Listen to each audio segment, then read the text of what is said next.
This episode of Hot Cup Cold Case contains disturbing details about a violent crime and may not be appropriate for some listeners.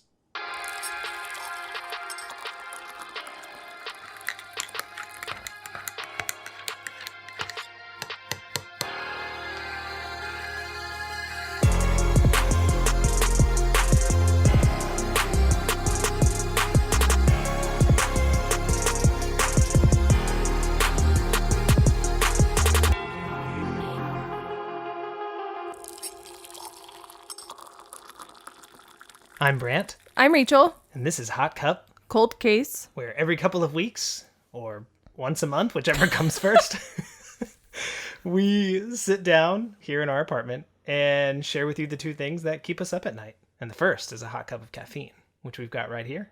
Cheers. Clink.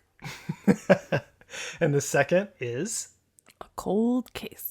But for tonight's episode, I'll actually be sharing a closed case since we shared a cold case for the last episode. I'm going to be sharing with you an investigation that unfolded in Pennsylvania, which not only involved local law enforcement, but fire marshals, the FBI, even the U.S. Secret Service. Okay. In fact, one of the attorneys in this case actually said, quote, "If you made this into a movie tomorrow, nobody would believe it actually happened," end quote. Okay.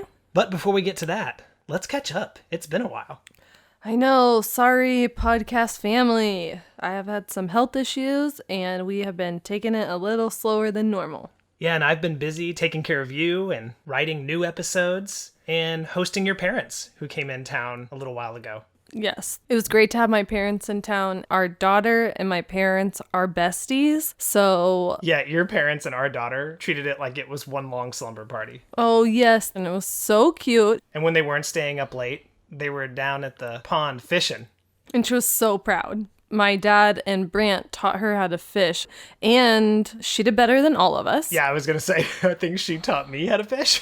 Yeah, I think everybody needs a frozen fishing pole. I literally did not catch one fish, and I'm not kidding. My daughter reeled in like 12 fish with her little Disney Frozen 2 fishing pole. It was so cute. Yeah, and it was on that fishing trip that I learned that your dad is an assistant to the game warden. Oh my gosh, Brant and I were dying laughing. He's like the Dwight of game wardens. Yes. Oh my gosh, it was so funny. Not an assistant game warden, assistant to the game warden. And he paid $100 for that title online. I think he got a sticker. Yeah, he said he had a sticker coming in the mail that he's going to put on his truck. Yeah, and a hat, I think. I love your dad. Yes, me too. Oh, and speaking of our parents, I wanted to share those text messages my mom sent you about rescuing a goose from the pond near her house. Oh, gosh. Can you read those for us? Yeah, hold on. I gotta find it. Hold on. Oh. Yoga ball almost took you out. Yes, I'm back with the yoga ball. So do you just want me to read them? Yeah. Okay, so Brant's mom had texted me, and I don't know how we started talking about this. And Brant's mom says, yeah, people fish all the time at the pond near our house, and one of the Canadian geese had a fish hook through his ankle. I tried to catch him. I can't even get through it. I tried to catch him to take him to the vet, but he eventually got it out himself, I guess. His poor mate was hit by a car last year. This poor goose has really just been through it. I caught it and took it to the vet, but it's fused, so they couldn't do anything about it. I felt so sorry for him. I have prayed for these geese. I love that. My mom has such a big heart for geese. For geese. And she said, the one in the crate and I had a long conversation on the way to the vet. Oh, I bet they did. Yeah, about how we prayed for him and how it was his first car ride. You know my mom got that goose saved. She was probably concerned about his salvation and stuff. And she sent me pictures. Oh my gosh, she sent you pictures? I didn't know she sent pictures. I forgot. He does not look happy. Well, yeah, because someone caught him. Well, and he did just lose his spouse. That she thinks? How does she know it's his spouse? What if it was like an annoying boyfriend? It was like a stalker get goose. Away from me. I just can't even. Yeah, that's a good question. I don't know how my mom knew that was his mate that got hit by the car. I don't either. I'm surprised she didn't take it in for counseling as well. It's hilarious. Yeah, that's one of my favorite Kathy stories. Oh, should we tell them about your job interview? I didn't get an interview yet. I just dropped off my resume. Well, I mean, the application that you filled out. Sure. I have to see my chiropractor twice a week right now, so I just thought, well, if I'm here this much, I might as well work here part-time and maybe get a discount. And I have been in quarantine with my toddler since February. You just want someplace to go during the day. Sometimes. You poor thing. Sometimes. Yes, I do. Well, I posted a photo of one of the questions on this resume because it was the most bizarre question I've ever seen on a resume. So the question was, which one of the following most closely symbolizes the way you see yourself? And then there's a series of just random images, like a leafless tree, a racing horse, a boat lost in the mist. And I'm not going to go through all of them, but there was like 15 different options to choose from. And Rach and I had no idea how to answer this question. So we asked our listeners which one of these images most closely symbolizes Rach. And I'm going to share with you the top 3 answers that we got back. And one of these is not like the other. Oh, gosh. Most people thought you were a shaft of light. Thank you. A lifting melody. Thank you. And a cracking whip. Thanks, Brant. It wasn't just me. Yes, you're such a brat. I hate you. It wasn't just me. I'm just kidding. It's because you get stuff done. Yes, I sure do. I'm a very efficient employee. I run a tight ship. Yes, you do. There's no room for error. So what did you answer? A cracking whip, for you? sure. Yes. Have they called you back yet? No. And now, a brief message from our sponsors. And by sponsors, I mean our Patreon subscribers. Hi, my name is Emily, and I subscribe to Hot Cup Cold Case Patreon because I like true crime and I love the way Brant and Rachel tell their stories. I listen to a lot of podcasts, and I've never heard one as captivating and suspenseful as Hot Cup Cold Case. So thank you for all that you do. Aw, Emily, we are beyond grateful for you. And for those of you who are thinking, wow, now I want to subscribe to the Patreon and be just like Emily, just visit hotcupcoldcasepodcast.com and click on the link for our Patreon. As a subscriber, you'll also receive exclusive access to all of our Red Eye episodes, true stories with an extra shot of strange. Thanks for your support. We couldn't do this without you.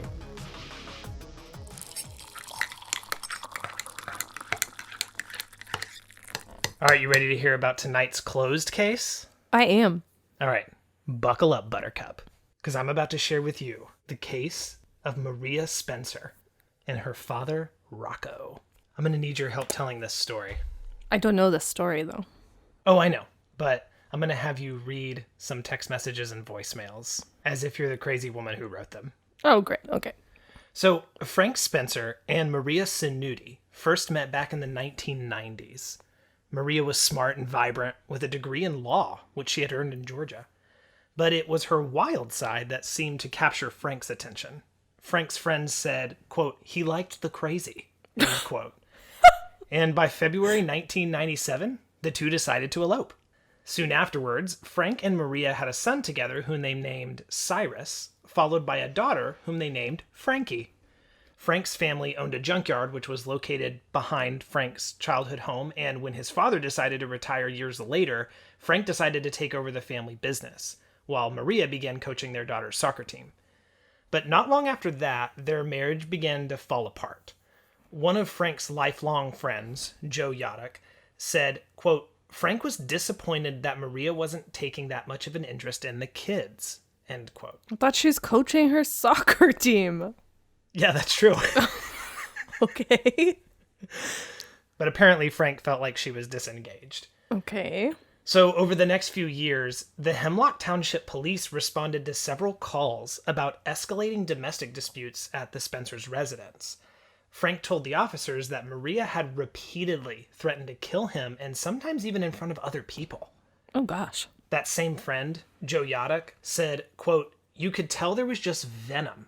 It didn't matter who was there. She'd fly in screaming, slamming car doors, end quote. Scott Trow, one of the local officers who was dispatched to the Spencers' house, described their relationship as quote-unquote volatile and said that although he reported Maria's threats, Frank decided not to press charges. Officer Trow said, quote, he just wanted things documented for his sake in case something happened to him. End quote. That is never a good sign. Well, Frank eventually decided to file for divorce in 2006 and moved in with his mother who lived nearby. But rather than force their children to move back and forth between two different households, Frank thought it would be best if he and Maria simply took turns staying in the house with their kids. One of Frank's friends, Ron Romig, said, quote, Frank said that kids shouldn't be punished by having to go to their mother's house or their father's house. This is your house. So this week I live here, then that week I'll leave. And that the kids should try to have as stable a life as they possibly can. End quote. But unfortunately, things just weren't that simple. And while Frank was determined to make the best of their family situation, Maria was determined to drag out the divorce proceedings. Well, a couple years later, in 2008, Maria was picking up their daughter from school when she got into a heated argument with Frank's mother. Once again, police officers were dispatched, and Maria was arrested this time. She was charged with disorderly conduct and harassment, to which she pleaded guilty and was forced to pay a $600 fine. Now we're 3 years into their divorce, and Frank's friends introduced him to someone new. Her name was Julie Dent, and the two began dating in 2009. As their relationship progressed, Frank eventually introduced Julie to his kids, and they all began spending a lot more time together. Well, not long after that, Julie received a strange voicemail from Frank's ex, Maria, and the voicemail said this. Hey Julie, it's Maria Spencer. You can go out with Frank, but do not, make no mistake about it, watch my children. So, later that summer, Maria's father, Rocco Franklin, was finally released from prison after a 5-year sentence for fraud charges. Yeah, Rocco sounds mobbish. He was rumored to have been involved with the mob. Yeah, it sounds mobbish. And following his release, Frank began to grow worried that Rocco might try to come after him. Yeah, Frank. Meanwhile, Frank's girlfriend, Julie, received more threatening voicemails from Maria. Another voicemail said, Hey Julie, it's Maria Spencer. Do me a favor, don't watch my children, and do not get between me and Frank. You understand me? Babe, that was really good. Yeah, you should have saw my head moving. You should get into voice acting. Thanks, babe. Well, Julie said, quote, I really chalked it up to just a bully, that she was just running her mouth as she so often did, end quote. Then a few months later, Frank arrived at his business office one morning only to discover that someone had broken in during the night. Frank immediately called the police to report the robbery and began taking inventory of his property to determine what was stolen. To his surprise, nothing of value appeared to have been taken. But Frank did notice that some of his business records were mysteriously missing. Records that could potentially help Maria in their contentious divorce suit. Oh, that's not good. Frank suspected Maria's father was behind the break-in and told the police about Rocco's release. Sergeant Trow questioned Maria, who told him that the day after the apparent break-in, she had, quote, found a trash bag on the front porch of her mother's house with all these business records in it, end quote. What? Maria said she then called her divorce attorney, Tom Leopold, and turned the documents over to him. Well, Sergeant Trow presented his findings to the district attorney, who determined that there was not enough evidence to pursue criminal charges against Maria, and while Frank's business records were eventually returned to him, the burglary was left unsolved. So following the inquest, Frank received a strange voicemail from Maria regarding her father, Rocco. She said, Hey Frank, it's Maria. Listen, I know for some strange reason you'll think that I was attempting to threaten you, or I was attempting to scare you back to me, or I don't know how your mind works, but listen, I know you and I are done. Every day I get a little better with it. I haven't seen you in 2 weeks except for court. I was surprised to find that my father wants an apology. It's not a little joke. He's an old man, he's got funny ways. He just wants you to say sorry. I got nothing to do with it. I just wanted you to know because I care about you, not because I wanted you back, not because I wanted to frighten you, anything. I just wanted you to know that he wanted an apology. If you want to be stubborn about it, that's on you. Take care, Frank. So I know Maria said she wasn't trying to frighten Frank, but it did frighten Frank. Yeah, it frightened me too. He began to grow increasingly paranoid and started making changes to his daily routine in case Rocco was in fact following him. Frank even told his friends that he felt like he was being hunted. And he continued to receive more voicemails from Maria, like this one. You really think you're effing with me? Truly, Frank. Are you really that effing stupid? You don't win unless I let you win. Do you understand?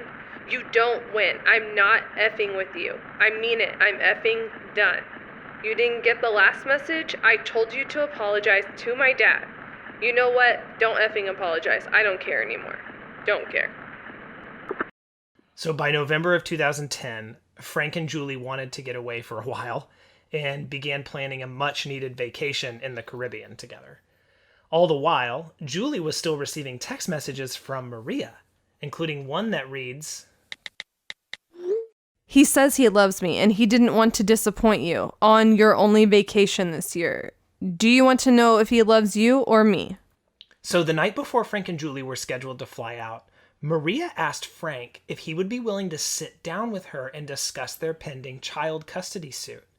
Frank agreed, and the two decided to meet for dinner. That night, Frank never came home. Yeah, you do that stuff at a lawyer's office or the police station. And the house where both he and his mother lived went up in flames. Yeah. As news of the fire began to spread, Frank's friends and even his attorney Joel Weist all rushed to the scene of the blaze. They said, quote, nobody could find Frank. We were all very upset thinking Frank was in the fire, end quote. Firefighters eventually put out the flames, but not before the house and everything inside was completely consumed. And it was in that moment, through the haze of smoldering embers, that Frank's friends saw Maria drive up. Frank's friend Dirk Reed said she, quote, drives up the driveway, smirk on her face, turned around, left, and that was that. No. End quote. Shortly after that, to everyone's great surprise, Frank showed up. What? Yes, he told his friends that following his dinner with Maria, the two ended up in a hotel room together. Oh, Frank, But come on. he did say he was convinced Maria and her father had something to do with that fire. So the fire marshal opened an investigation into the cause of the inferno and learned that while neither Frank nor his mother happened to be home that night, the family's dog had perished in the flames. He also failed to find any evidence of arson during the course of the investigation, and the cause of the fire was officially listed as undetermined. Mm-hmm. Despite the fire marshal's findings, Frank remained convinced that Maria and Rocco were behind the fire at his mother's house. And even Sergeant Trout agreed that he too suspected arson. But without any evidence to support their suspicions, there was very little the police could do. Right. So in the wake of the fire, Frank received a text message from Maria that read, Karma is a wonderful thing. You destroyed my life. I feel a whole lot better since your whole life went up in the fire. Makes it fair. Julie said Frank was, quote unquote, very distraught over Maria's message, but trying his best to literally rise from the ashes of his loss. He decided to adopt a new dog for his kids, and they named it Muttley.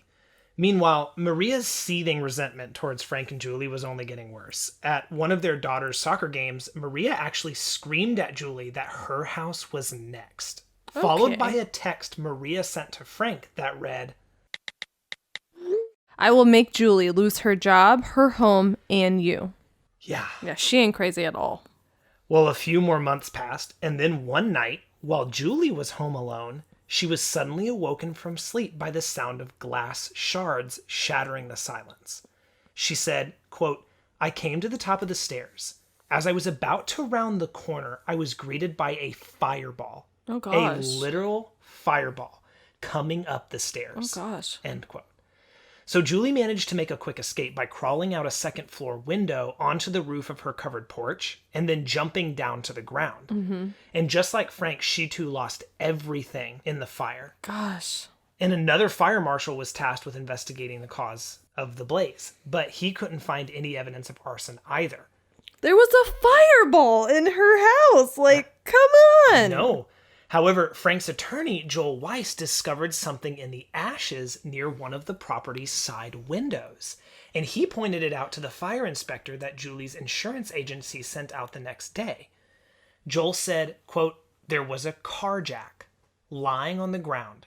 It was a scissor jack that would lift the car. It's heavy.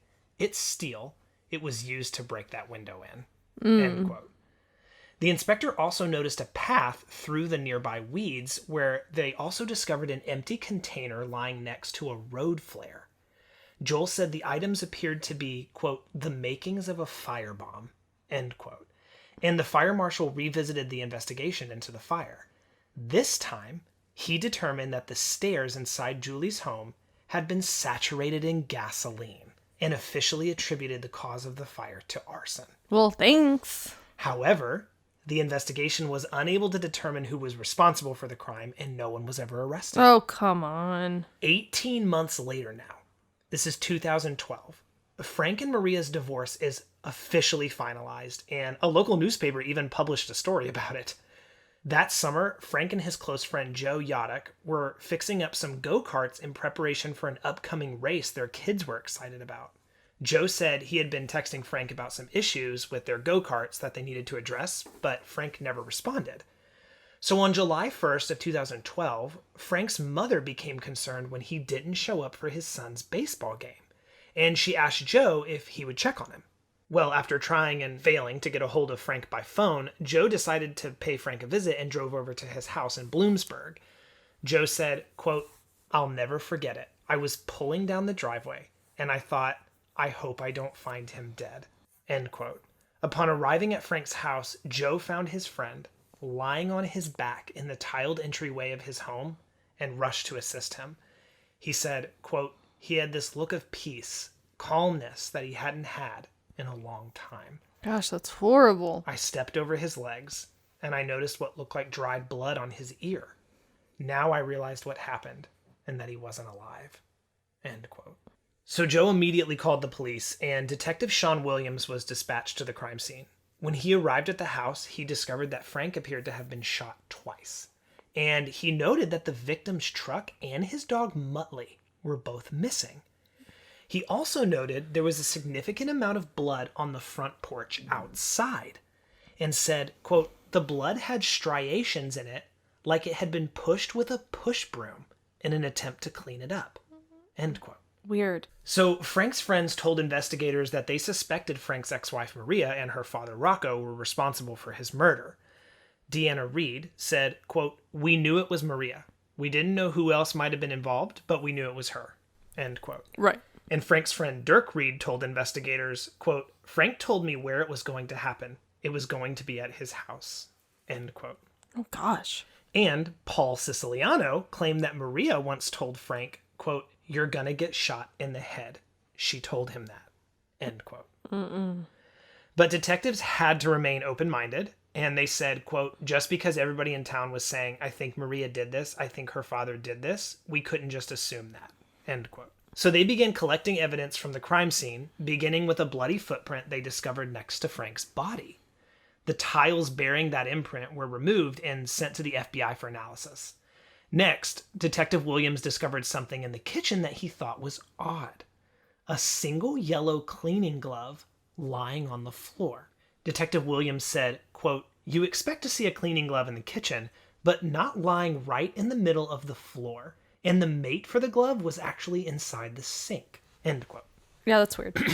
So both gloves were collected and sent to the forensics lab, and while they did find traces of Maria's DNA inside the gloves, the fact that she often stayed at that property was enough to provide reasonable doubt for a criminal investigation. Wait, so this is the family home? Yes, but Frank's friends still found it strange, considering Maria hadn't lived at the property for well over a year. Then, Frank's autopsy revealed that he had actually been shot by two different guns. One of the shots had been fired at close range by a .357 Magnum, but the other had come from a .30 caliber rifle, and it had struck Frank while he was still outside on the front porch. So, police expanded their search radius to include the nearby woods around Frank's house where the rifle could have easily been fired from. Like a sniper? Yes. Okay, that's mob ties, right? Right? And that's when they found this. What? So this is a photo taken by investigators of a Y-shaped tree across the street from Frank's property. That's pretty crazy. We'll post this photo on our social media, but the shape of the tree actually provides a perfect cradle for a rifle barrel. And it also put Frank's front door in direct line of sight. And right there at the base of that tree, guess what they found? A shell casing. 30 caliber rifle rounds, as well as an empty gun case. Detective Williams It's very theorized... sloppy. I know, right? Detective Williams theorized that Frank had been sniped with the rifle first, then dragged inside the house where he was shot again with a handgun. Gosh. So investigators tried to determine what became of Frank's missing truck and his dog Muttley next. Mm-hmm. They began by reviewing footage from all the area's local security cameras in search of any sign of Frank's vehicle on the roads. And sure enough, they found images of the truck leaving Frank's property around the estimated time of the murder. The video was too pixelated to see who was in the driver's seat, so detectives actually enlisted the help of the United States Secret Service, hoping they might be able to enhance the video and identify the driver. So did he have video outside the house? Is that where it's from? No, this came from like traffic lights, buildings in town. Oh, okay. Unfortunately, even the Secret Service couldn't say for certain who was behind the wheel. But investigators did eventually find the truck itself. It was discovered about 30 minutes west of Frank's house in Sunbury, Pennsylvania, in a spot that detectives quickly realized was about 5 miles from where Maria was living. Of course. Meanwhile, police learned that on the day of the murder, in Dauphin, Pennsylvania, which is 72 miles away from Frank's house, a couple named Frank and Barbara Pinto were preparing to host a wedding at a 300-year-old stone manor they managed, when a stray hound wandered into the venue. Detectives were curious if the dog might be the one they were looking for, and when they arrived to investigate, they immediately recognized Frank's missing dog, Muttley. Oh, wow. They asked the Pintos about the day Muttley arrived and if he appeared to have been exhausted from a 72-mile journey. Right. But Barbara responded, quote, "No, you could tell he was somebody's dog and he was well taken care of," end quote. So investigators began to suspect that whoever had taken Muttley from Frank's house was also there on the day of his murder. Right. And those suspicions grew stronger when they realized that the Pintos' wedding venue is actually located on the same stretch of highway that connects Frank's residence to Rocco's house in Harrisburg, Pennsylvania. Mm-hmm. And that's when the FBI contacted investigators about their findings regarding that bloody footprint recovered from the crime scene. So they determined that it was made by a size 11 Dr. Scholl's brand, which ironically was called the Escape. Oh, weird. And as it turned out, that is the exact size and brand that Maria's father Rocco was known to wear. So Detective Williams asked both Rocco and his daughter Maria to come in for questioning. Maria absolutely refused to talk to police, but to their surprise, Rocco agreed. That's weird. And he had an alibi. Rocco told investigators that he never left home on the day of Frank's murder, a story that quickly developed holes when police obtained cell phone records showing Rocco's cell phone registering along the highway where Muttley had appeared on the day of Frank's death. Right. And when the detectives confronted Rocco with that information, his alibi began twisting into an even more unlikely story. So he said that while he wasn't there the day Frank died, he had been there the day before, quote, folding laundry and cleaning up with the push broom, end quote. Oh, okay.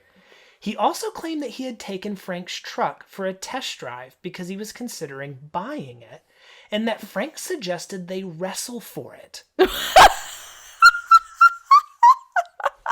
This is a real What alibi. is this? So Detective Williams actually suspected that Rocco's alibi was a veiled attempt to explain why his fingerprints might potentially be found on Frank's body. Oh my gosh. Or the broom used to sweep the blood off the porch, or the steering wheel in Frank's truck. Oh my lord. Meanwhile, Frank's friend Dirk Reed was attending a local high school football game when he happened to run into Maria in the stands.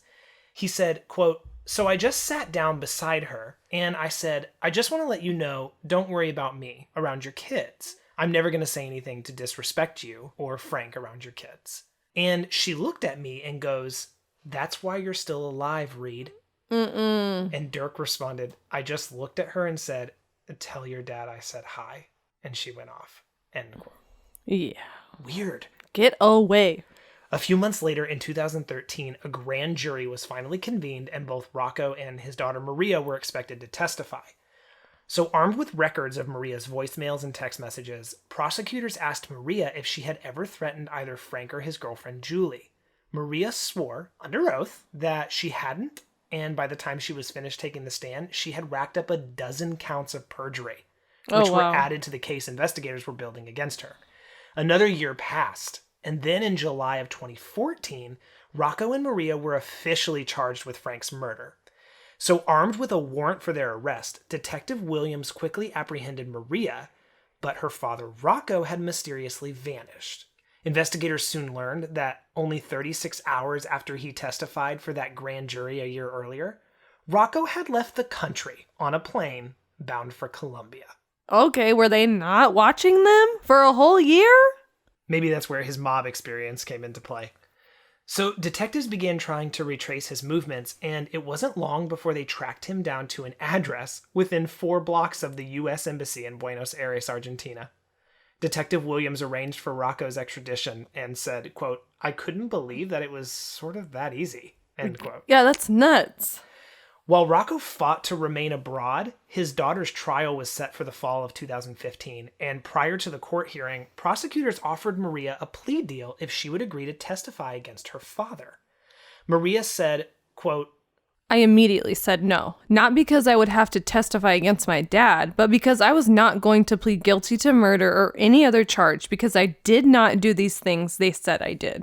All throughout the trial, Maria's defense attorneys maintained her claims of innocence, and they argued that their client was physically incapable of shooting Frank because her diabetic condition prevented her from exercising the strength required to pull a trigger.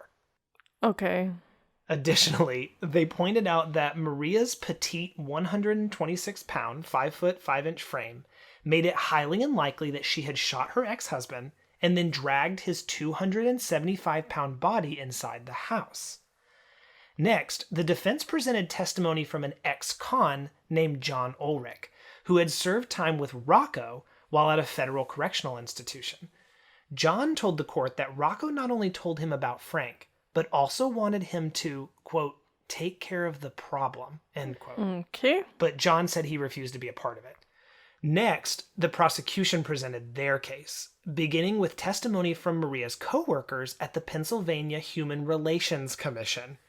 They told the jury that Maria often spoke of her desire to kill her ex-husband, and how they even began referring to her as the Black Widow at work. Oh, gosh. Then, one by one, Frank's friends took the stand and told the court all about Maria's threatening voicemails and text messages. And under cross-examination, Julie Dent admitted that while Maria never actually threatened to kill her, she did say she would, quote, cut off both Frank's hands and dip them into hot tar and cauterize them so that he would never be able to hold his children again. Dear End quote. Lord. Yeah, this is some next level crazy. So the trial concluded after 9 days, and the jury only deliberated for about 8 hours. Maria was not only found guilty of perjury and terroristic threats, but also burglary, arson, conspiracy, and murder. She was sentenced to life in prison plus 50 years. And this is what she had to say. I was accused, arrested, and convicted because I am the daughter of a career criminal. I got a life sentence for the misfortune of having a dad who is a sociopath and career criminal who got mad at my ex-husband and killed him. Well, 18 months later, Maria's father was finally brought back to the States to stand trial. His trial only lasted 4 days before he too was found guilty of terroristic threats, burglary, arson, conspiracy, and murder. He was sentenced to life in prison plus 45 years. And as for Frank and Maria's children, Frankie and Cyrus, they were taken in by Maria's mother, while Muttley is being cared for by Frank's mom. Oh, that's really interesting because usually the kids go to the victim's family. That's really odd to me, actually. Well, I think Maria's mom was kind of a victim in her own right. She divorced Rocco, and her daughter and her ex-husband went on to do this horrible act that she had nothing to do with. And that is the case of Maria Spencer and her father, Rocco. Yeah, that girl is straight up crazy. Well, stay tuned, because after this quick break, Rach is going to share a mugshot with us, which is a short but strange criminal case. If you've got a true story that will make us laugh, gasp, or shiver, we want to hear it. And if you share it with us, you just might hear it right here on the podcast.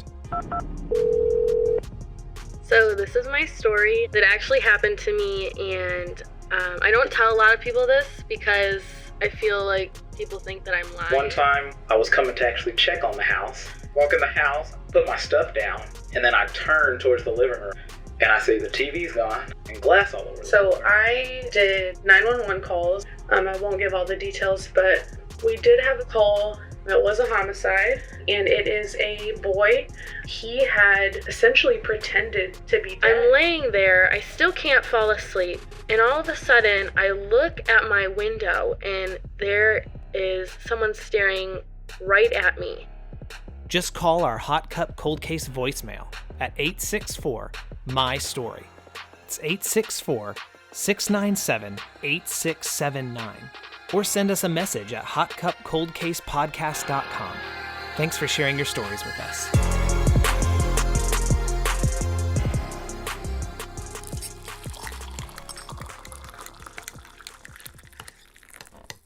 All right.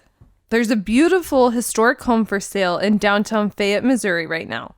And I have photos of this stunning property.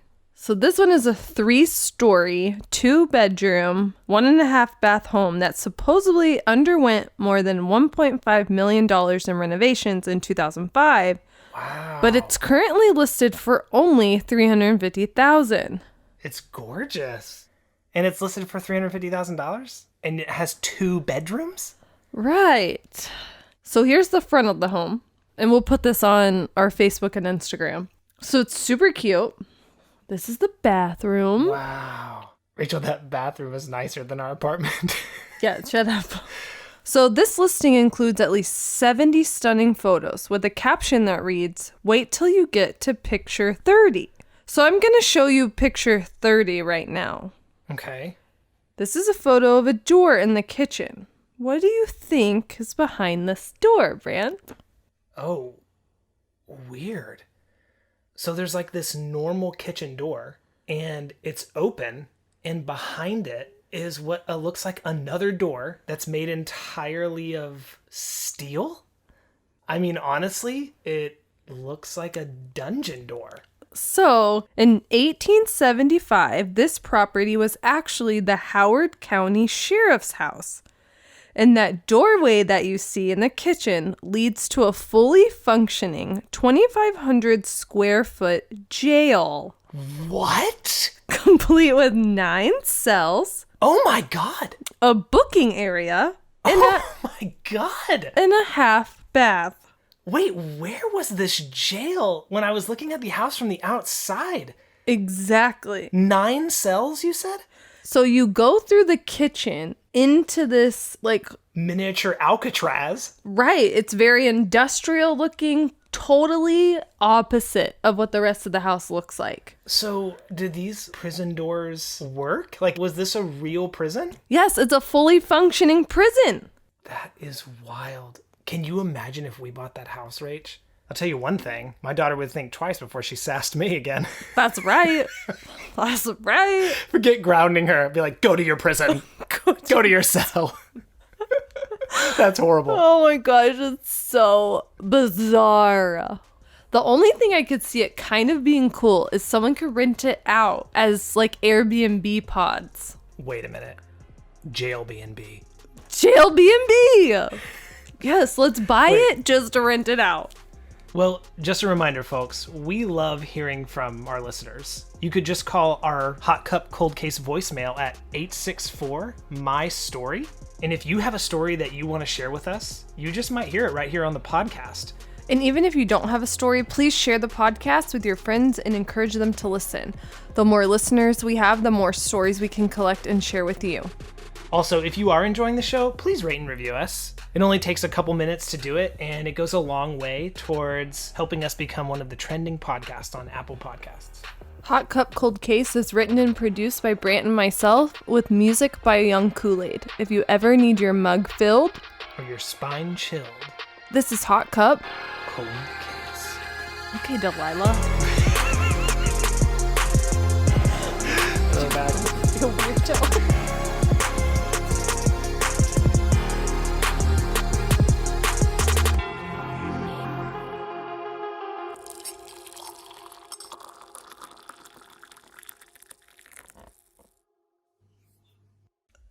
I am fascinated by prison history. Like, one of my bucket list items is I want to go to Alcatraz with you. But my fascination even goes so deep that I have a video game that I play occasionally where I have built and manage a prison of my own. Yeah, he's not kidding. It's hilarious. It's called Prison Architect. It's and hilarious. I freaking love it. I have to manage riots. Shanks? Yep, we do have a lot of contraband that gets in. I feel like I'm well equipped to buy this home and manage this space. Okay, Dwight. You could be assistant to the warden. Oh, great. I'll apply for that position.